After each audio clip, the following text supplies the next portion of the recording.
Hello students, मैं आप लोगों को हर साल की तरह इस साल भी प्रश्न बताने वाला हूँ वार्षिक पेपर के लिए। इससे पहले वाले वीडियो में मैंने कुल 22 नंबर के प्रश्न बता दिया है ना। अब इस वीडियो में मैं वो चर्चा नंबर के जो प्रश्न आपको देखने को मिल सकता है उनको मैं बताने वाला हूँ, और जो मैं बताता हूँ वो आता भी है। तो हम सारे प्रश्नों को देख लेते हैं कौन कौन सा आने वाला है। आपको इन सारे प्रश्नों की अच्छे से तैयारी कर लेना है।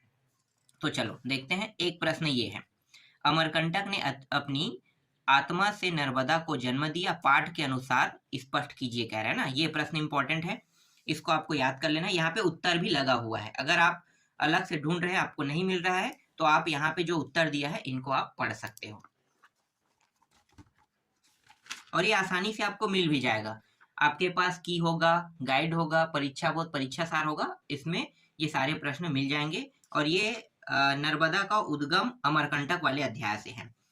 इसमें एक और प्रश्न है, इसको देखो। ये भी 4 अंक है, यहाँ पे मैंने लिख दिया है ना।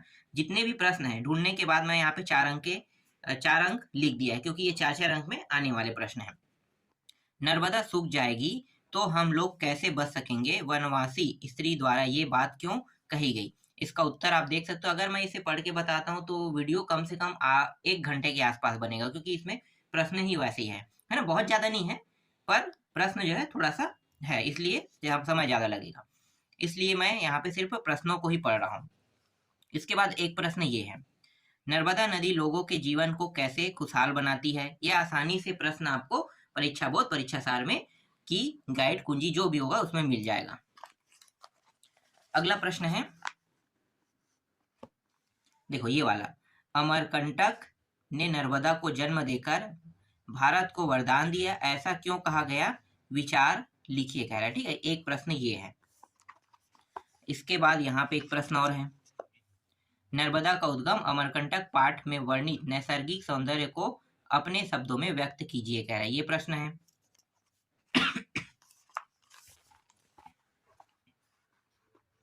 इसके बाद ये वाला प्रश्न, अविवेकपूर्ण व अंधाधुंध खनन से अमरकंटक क्षेत्र के प्राकृतिक पर्यावरण को किस प्रकार का नुकसान हो रहा है, जानकारी जुटाकर लिखिए कह रहा है। ठीक है, ये प्रश्न भी इंपॉर्टेंट है।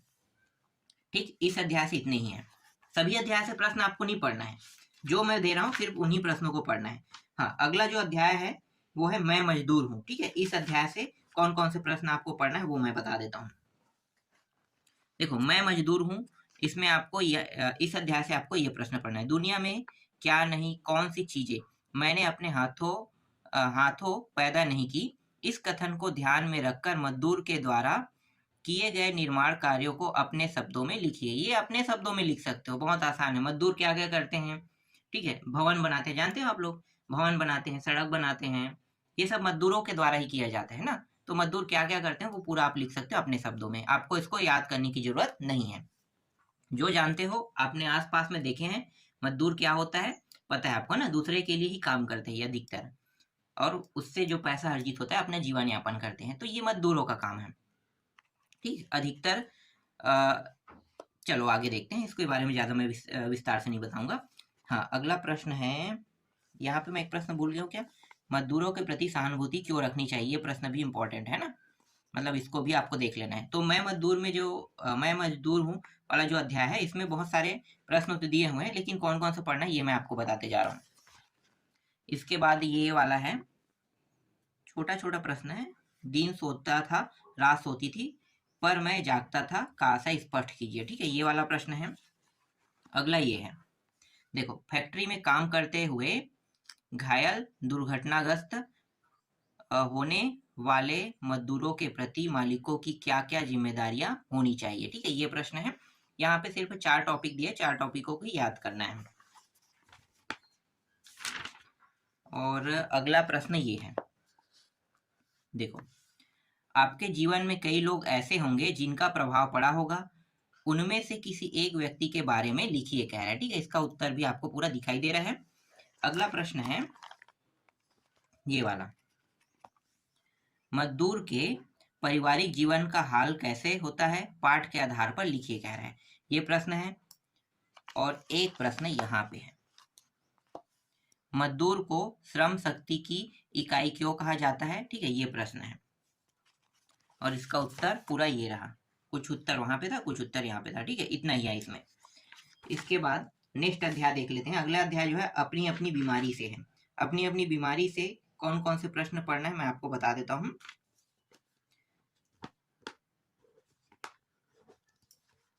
देखो, अपनी अपनी बीमारी से आपको ये वाला प्रश्न पढ़ना है।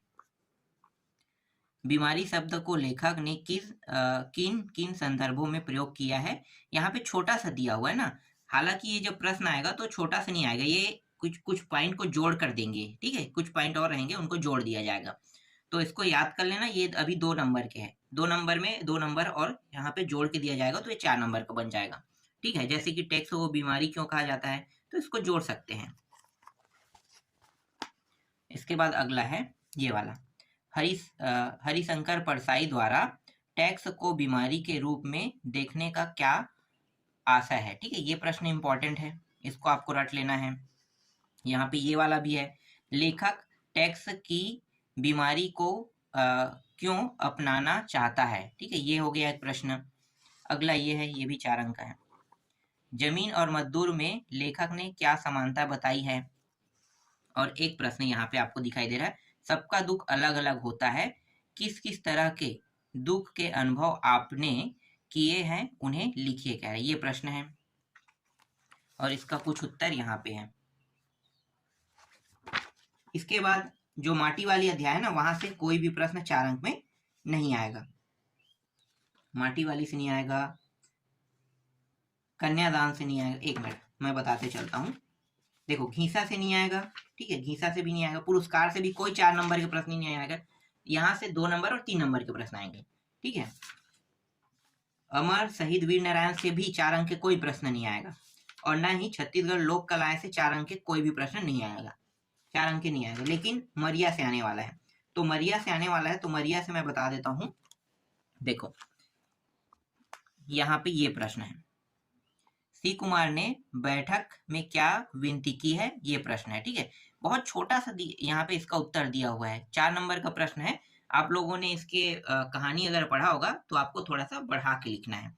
ठीक है, इतना छोटा नहीं होना चाहिए, कम से कम 60 शब्दों में होना चाहिए। तो यहाँ पे जो मेरे पास ये जो प्रश्न है और इसका उत्तर जो है ये छोटा है, तो आपको थोड़ा बड़ा लिखना है, कम से कम 60 शब्दों में। तो कहानी अगर आपको याद होगा तो आप आसानी से इसको लिख सकते हो। ठीक है, इसके बाद देखो, सी कुमार किसान से मजदूर कैसे बन गया, ये प्रश्न है। यहाँ पे देखो, यहाँ पे मैंने राइट किया है ना, ये सारे प्रश्न भी है, लेकिन मैं आईएमपी सूची में आप लोगों को दिया था उस समय, अगर आप रट रहे हैं तो ज्यादा अच्छा है, अगर नहीं पढ़े हो तो अभी जो दे रहे हो इनको बस पढ़ो। सी कुमार की माँ क्या करते क्या है, क्या कहते कहते रो पड़ी। ठीक है, ये प्रश्न है। इसके बाद ये भी तो 4 नंबर का है, ये मैं छोड़ रहा था, छोड़ना नहीं हमें, सारे प्रश्नों को जो दे रहे हैं उनको सबको पढ़ना है। गरीब बर सबके चलते घर वाला और बाहरी सब गरीबा लट ठठा थे, सी कुमार ने ऐसा क्यों कहा। ठीक है, ये प्रश्न है, इनका उत्तर भी मैं आपको दिखा देता हूँ, ये रहा।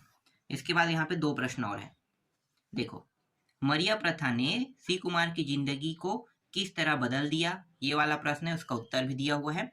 और एक प्रश्न ये है, भूखन ने सी कुमार को पुलिस की नौकरी करने की सलाह क्यों दी, उसकी नौकरी कैसे छूट गई, स्पष्ट कीजिए। बहुत अच्छा कहानी है ना, ये बहुत समय से कहानी जो है अभी तक मतलब बदला नहीं है, जब हम लोग भी पढ़ाई करते थे तो उस समय भी है, उस समय भी था।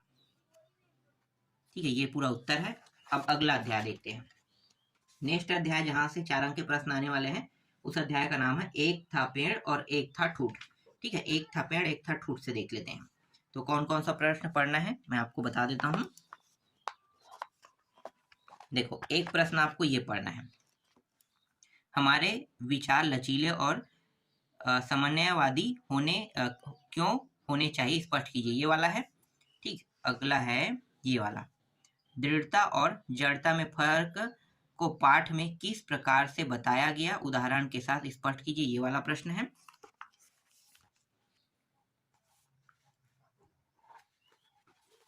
अगला है ये, तानाशाही क्या है, तानाशाह की जीवन शैली कैसी होती है, अपने शब्दों में लिखिए कह रहे हैं। अगला प्रश्न है ये देखो, एक था पेड़ और एक था ठूठ, पाठ के शीर्षकों की सार्थकता स्पष्ट कीजिए, ये प्रश्न है। और अगला है यहाँ पे, आज की परिस्थितियों में एक आदर्श व्यक्ति के जीवन की क्या क्या विशेषताएं हो सकती है, लिखिए। ये प्रश्न है 4 अंक के। इसके बाद अगला जो अध्याय है, अध्याय का नाम है मैं लेखक कैसे बना। इस अध्याय से भी 4 अंक के प्रश्न आने वाले हैं। तो 4 अंक के प्रश्न में कौन कौन सा पढ़ना है मैं आपको बता देता हूँ। इस अध्याय से भी 4 अंक हैं।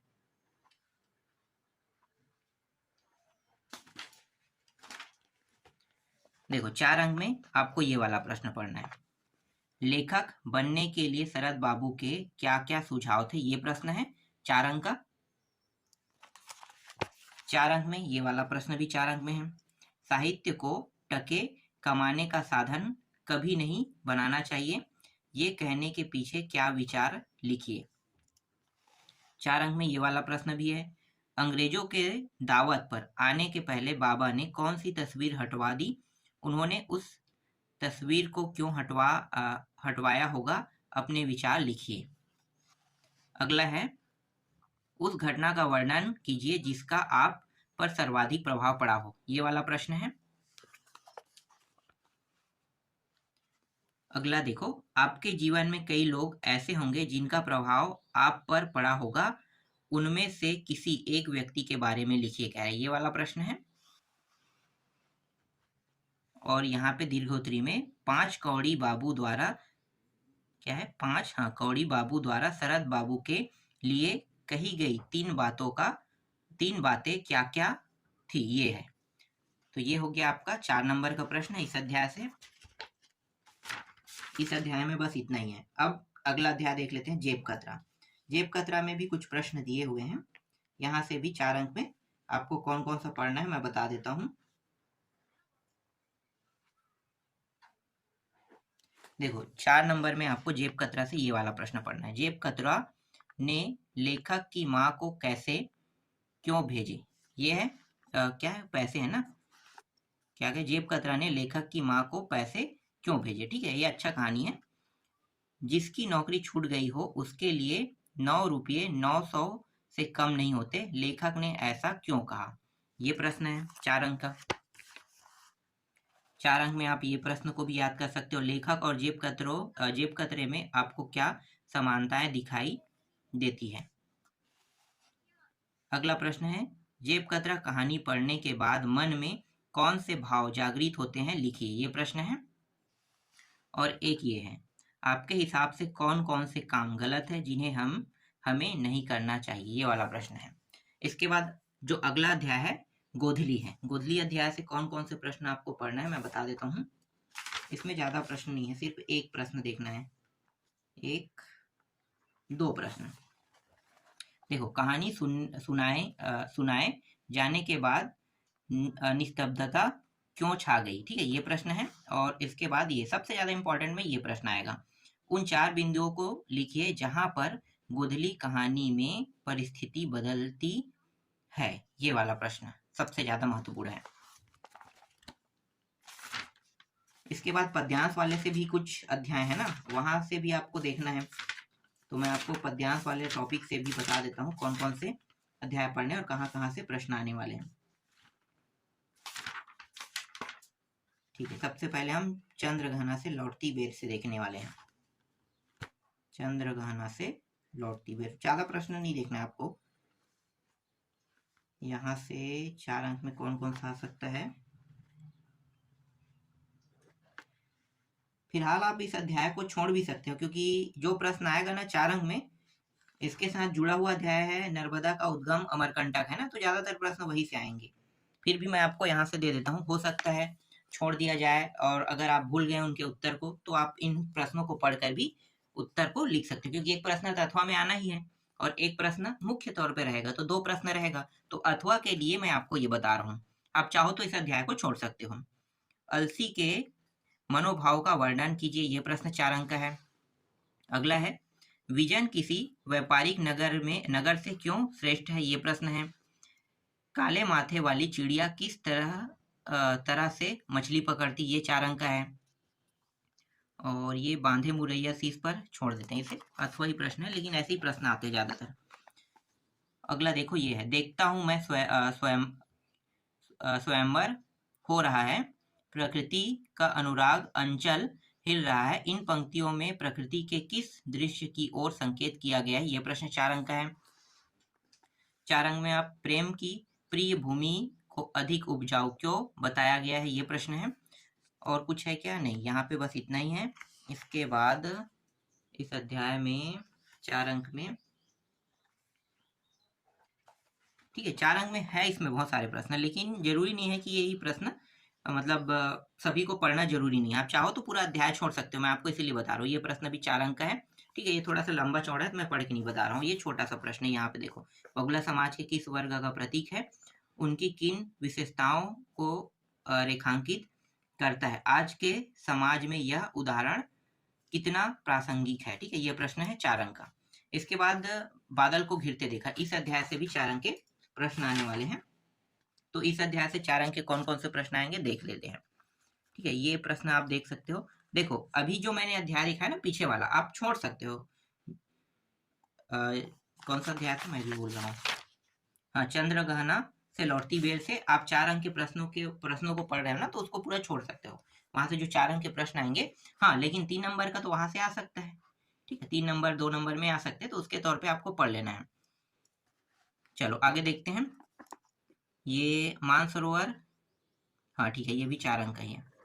देखो, मानसरोवर के कमल को स्वर्णिम कमल कहने का क्या आशा है? ठीक है, ये प्रश्न है। बादल को घिरते देखा, कविता के प्रकृति चित्रण को अपने शब्दों में लिखे, कह रहे, ये 4 अंक का है। 4 अंक में ये देख सकते हो, कवि चकवा चकवी द्वारा किन मनोभावों को कविता में बताना चाहते हैं? ठीक है, यहाँ से 4 अंक के प्रश्न आपको देखने को मिलेगा। और ये भी अथवा ही वाला प्रश्न है ना, कवि ने कस्तूरी मृग का उल्लेख किस संदर्भ में किया है? ये प्रश्न है। और एक प्रश्न ये वाला है, देख सकते हो, कवि ने बसंत ऋतु के दृश्य का चित्रण किया है, अपने शब्दों में लिखिए, क्या है? ये वाला प्रश्न है। बस इतना ही प्रश्न इसमें है। इसके बाद जनतंत्र का जन्म से देख लेते हैं। जनतंत्र के जन्म से कौन कौन सा प्रश्न आपको देखना है मैं बता देता हूं। देखो, ये वाला प्रश्न देखना है, अभिषेक आज राजा का नहीं प्रजा का है, यह किस अवसर के लिए कहा गया है? ठीक है, ये प्रश्न है। ये छोटा सा दिखाई दे रहा है, हालांकि ये 2 नंबर के हिसाब से, लेकिन इसके जो प्रश्न है ये 4 नंबर के हिसाब से। छोटा सा यहाँ पे भले उत्तर यहाँ पे लिख दिया है, लेकिन इसका उत्तर बड़ा रहेगा। और हाँ, इस प्रश्न के आने के चांसेस, अगर छोटा उत्तर है तो आने के चांसेस कम रहेगा, पर आपको रिस्क नहीं लेना है। छोटे प्रश्न है उनको भी पढ़ लेना है, 4 नंबर के हिसाब से पढ़ना है, ठीक है। जब जनता की भौहें क्रोध से तन जाती है तो क्या क्या होता है? ये भी 4 अंक है। बदलती हुई परिस्थितियों में अब राजदंड किसे बनाया जाएगा और क्यों, कह रहा है? ये प्रश्न है। जनता की सहनशीलता के कवि का क्या उदाहरण है? क्या क्या उदाहरण दिए हैं? ठीक है, ये प्रश्न है। कवि ने गिट्टी तोड़ने वालों और खेतों में काम करने वालों को देवता क्यों कहा गया है? इसके बाद है, कवि ने जनता के लिए सिंहासन खाली कर देने के लिए क्यों कहा? अगला है, जगत का सबसे विराट जनतंत्र किसे कहा गया? छोटा छोटा उत्तर है, आप पढ़ लेना, ठीक है। यहाँ पे अगला प्रश्न ये है, किसी भी लोकतांत्रिक देश में नागरिकों का जागरूक होना क्यों आवश्यक है? अपने विचार लिखिए, कह रहा है ना, अपने विचार लिखना है, तो ये प्रश्न इंपॉर्टेंट है, इसको आप पढ़ लेना। बस इतना ही है इसमें। इसके बाद ये जो, एक मिनट, कन्यादान से तो नहीं आएगा, घीसा से, एक मिनट, कन्यादान मैं बता देता हूँ। कन्यादान से कोई भी 4 अंक के प्रश्न नहीं आएंगे, आपको नहीं पढ़ना है 4 अंक के लिए। घी प्रवेश से भी 4 अंक के कोई प्रश्न नहीं आएंगे, तो ये भी नहीं पढ़ना है। ये जिंदगी फिर चमक जाए, देख लेता हूँ, एक मिनट, यहाँ से भी नहीं आएगा मुझे लगता है, नहीं, यहाँ से आएगा 4 अंक के, ठीक है। ये जिंदगी फिर चमक जाए से 4 अंक के प्रश्न आएगा। तो 4 अंक के प्रश्न में आपको कौन कौन सा पढ़ना है मैं बता देता हूँ। 4 अंक में, एक मिनट, टिक करते हैं।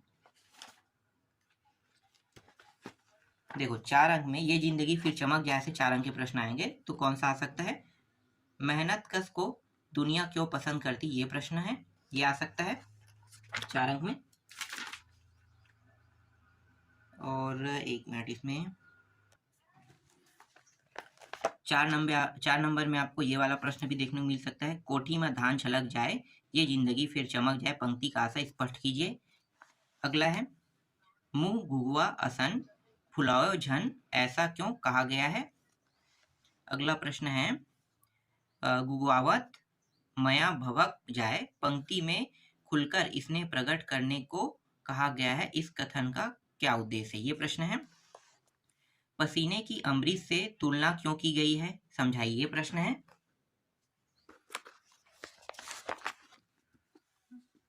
जाना है दुनिया से सबला, पंक्ति का भाव विस्तार कीजिए, ये प्रश्न है। जिंदगी भर है रोना धोना, आप इस कथन से सहमत है या असहमत होने का तर्क प्रस्तुत कीजिए, कह रहे हैं। और अगला प्रश्न है, और ये इस अध्याय का अंतिम है, चंदा अस मन सुरुज कस तन में कौन सा अलंकार है, पहचान कर उसकी परिभाषा लिखिए, कह रहे हैं। ये प्रश्न है। इसके बाद सेल के बरेवे छंद से भी 4 अंक के प्रश्न आने वाले हैं, तो कौन कौन सा आएगा मैं आपको बता देता हूँ। ये सारे प्रश्न देख लो। देखो, इसको याद कर लेना है। सुस्कत आवत हो ही भैया मोर, पंक्ति के अनुसार दुल्हन की मनोदशा का उल्लेख कीजिए, ये प्रश्न है। अगला है मायका और ससुराल के बीच की स्थिति को कवि ने पातर प्राण क्यों कहा गया है। बहन को लिवाने ही ना, हाँ ठीक है, बहन को लिवाने पहुंचा उसका भाई, अनमना सा क्यों है। यहाँ पे थोड़ा सा अजीब से लग रहा है ना, शब्द थोड़ा अलग टाइप से लिखा है, छत्तीसगढ़ी में शब्दों को लिखा गया है। चलो अगला देखो, नायिका के मन का धारा के विपरीत जाने का संदर्भ दीजिए, ये प्रश्न है। और एक ये है, नायिका अपने पति के कष्ट की कल्पना करके दुखी हो जाती है, पाठ में आए हुए उदाहरणों का उल्लेख करते हुए समझाइए, प्रश्न है। और एक प्रश्न यहाँ पे और दिया हुआ है, देखो, विवाह पूर्व लड़की की मायके के प्रति कैसे जिम्मेदारियां होती है और विवाह पश्चात ससुराल में उसके क्या क्या दायित्व होते हैं, लिखिए, ये प्रश्न है।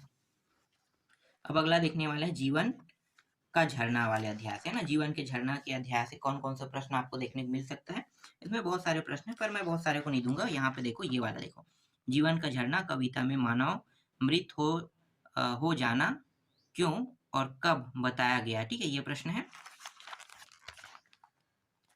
अगला ये वाला देखो, कविता में यह साफ झलकता है कि झरना पहाड़ के अंतर भीतर में अंदर फूटकर विभिन्न बाधाओं से लड़ते हुए आगे बढ़ता है। मानव जीवन भी ऐसा ही होता है या इससे अलग, अपने विचार तर्क सहित रखिए, कह रहा है, ये प्रश्न है। और एक प्रश्न यहाँ पे है, कवि ने जीवन की समानता झरने से किन किन रूपों में की है, अपने शब्दों में लिखिए, ये प्रश्न है। और एक प्रश्न यहाँ पे दिखाई दे रहा है आपको, कविता में आई पंक्ति सुख दुख के दोनों तीरों से कवि का क्या आशय है, मानव जीवन में इसका महत्व क्यों है, इसको देख लेना, ठीक है, ये प्रश्न हो गया। साध से अब अगला जो अध्याय है वो साध है, ठीक है, ये कविता वाला टॉपिक से है, तो साध से मैं ज्यादा प्रश्न नहीं दूंगा, 1-2 प्रश्न दूंगा। एक प्रश्न ये, कवित्री को किस प्रकार का जीवन व्यतीत करने की चाहत है, क्यों, ये वाला प्रश्न देख लेना। और एक ये वाला, कविता के शीर्षक साध से जीवन की जिन अभिलाषाओं का बोध होता है उन्हें अपने शब्दों में लिखिए, ये प्रश्न है। इसके बाद मध्ययुगीन आ जाता है। मध्ययुगीन काव्य जो है ये मीराबाई से संबंधित है ना, तो इससे कौन कौन सा देखना है मैं बता देता हूँ। ये प्रश्न है, देखो, अपने पदों में मीरा खुद को दासी कहती है, ऐसा कहने के पीछे क्या आशा है, लिखिए, ये प्रश्न है। गई कुमती लई साधु की संगति से कवि का क्या आशा है, लिखिए, ये प्रश्न है। अगला है ये वाला, देखो, मीरा को जो अमोलक वस्तु मिलती है उसके बारे में वे क्या क्या बता रही है, अपने शब्दों में लिखिए, ये प्रश्न है। इसके बाद देखो, यहाँ पे राम रतन धन को जन्म जन्म की पूंजी कहने का आशय क्या है, लिखिए। अगला है भाई रे ऐसा पंथ हमारा कविता में दादू के पंथ के बारे में पद में क्या क्या बताया गया है, ये वाला प्रश्न। और एक और प्रश्न है, अंतिम प्रश्न आपका ये वाला। राणा ने मीराबाई को विष का प्याला क्यों भेजा होगा और मीराबाई उस विष को पीते हुए क्यों हंसी, अपने विचार लिखे कह रहे थे, ये प्रश्न है। कुछ ऐसे भी प्रश्न हैं जिसे मॉडल जो क्वेश्चन पेपर जारी करे हैं ना, तो उसमें जोड़ दिया गया है।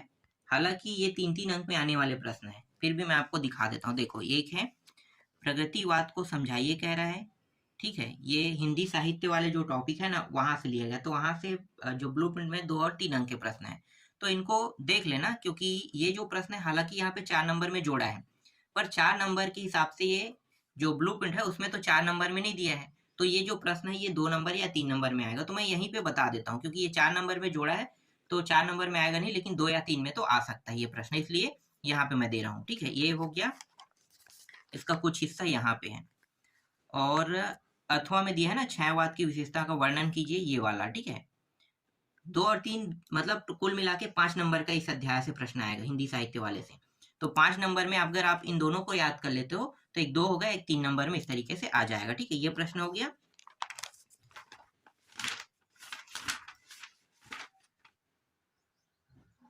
इसके बाद है ये वाला, देखो, प्रयोगवादी काव्य की प्रमुख विशेषताएं का वर्णन कीजिए, ये वाला प्रश्न 2-3 में आएगा। इसके हिसाब से यहाँ पे आप देख सकते हो, ठीक है। इसके कुछ टॉपिक दिए हुए हैं, ये पूरा पॉइंट आप इसको पढ़ लेना, ठीक है। हिंदी साहित्य वाले में मिलेगा, मैं आपको पहले ही बता देता हूँ, ठीक। अब कुछ ऐसे भी प्रश्न हैं, हो सकता है इस साल थोड़ा सा बदलाव कर सकते हैं। तो बदलाव करेगा तो जैसे कि मुहावरों का अर्थ लिख कर आना, ठीक है। मुहावरों का अर्थ, समास, विग्रह या संधि, इन टॉपिकों को जोड़ सकता है। हालांकि ये कठिन नहीं होता है, फिर भी मैं आपको थोड़ा सा बता देता हूँ कि कैसे बनाया जाता है। देखो, मुहावरों का अर्थ लिख कर कह रहे हैं ना, तो जैसे ठंडी बुझी राख का सुख बुगाना कह रहा है, तो इसका मतलब क्या होता है भाई, सुबह सुबह जागना ना, तो इसे हम क्या कहेंगे, जागना कहेंगे, ठीक है। अब आपको इसका वाक्यों का प्रयोग भी करना है। तो वर्षों की दास्ता के बाद जनता में ठंडी बुझी राख की सुगबुगाहट होने लगी है, ठीक है। ये सबसे सरल होता है वाक्य करना, बस इसका अर्थ आपको बनाना आना चाहिए।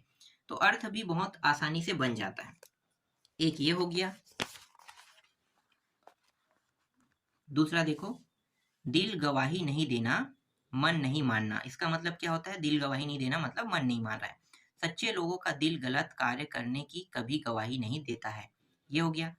मन महसूस कर रह जाना, मन महसूस कर रह जाना मतलब खिंचकर रह जाना, है ना, खिंचकर रह जाना। वाक्य क्या होगा, स्वार्थ व छल से भरे समाज में नेक व ईमानदार लोग मन महसूस कर रह जाते हैं। अगला है कातर नजरों से देखना, याचना करना या दया दृष्टि से देखना होता है। वाक्य क्या लिखोगे, सबकी मदद करते देख दुर्घटना में घायल व्यक्ति मेरी ओर कातर नजरों से देख रहा था, ठीक है। ये है। अब अथवा में देखो समास भी दिया हुआ है, समास विग्रह, जैसे कि हस्तलिखित मतलब हाथ से लिखा हुआ, कौन सा समास है, तत्पुरुष समास है। पंचवटी, पंच वृक्षों का समूह, द्विगु समास है। जाड़ा पाला, जाड़ा और पाला, ठीक है, द्वंद्व समास है। कमल नयन, कमल के समान नयन, कर्मधार्य समास है।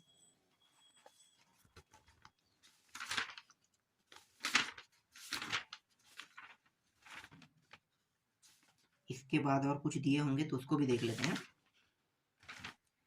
यहाँ पे कुछ दिया है क्या,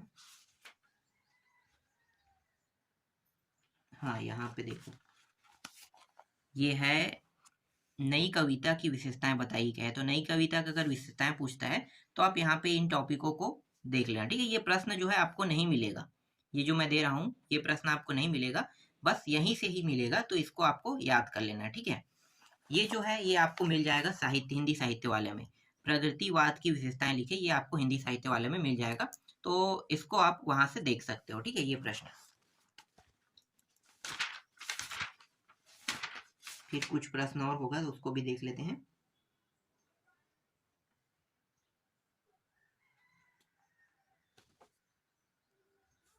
और नहीं है। बस इतना ही था। इतने प्रश्नों को आपको देख लेना है। ये सारे प्रश्न जो मैंने अभी आपको बताया, ये सब चर्चा रंग के प्रश्न हैं।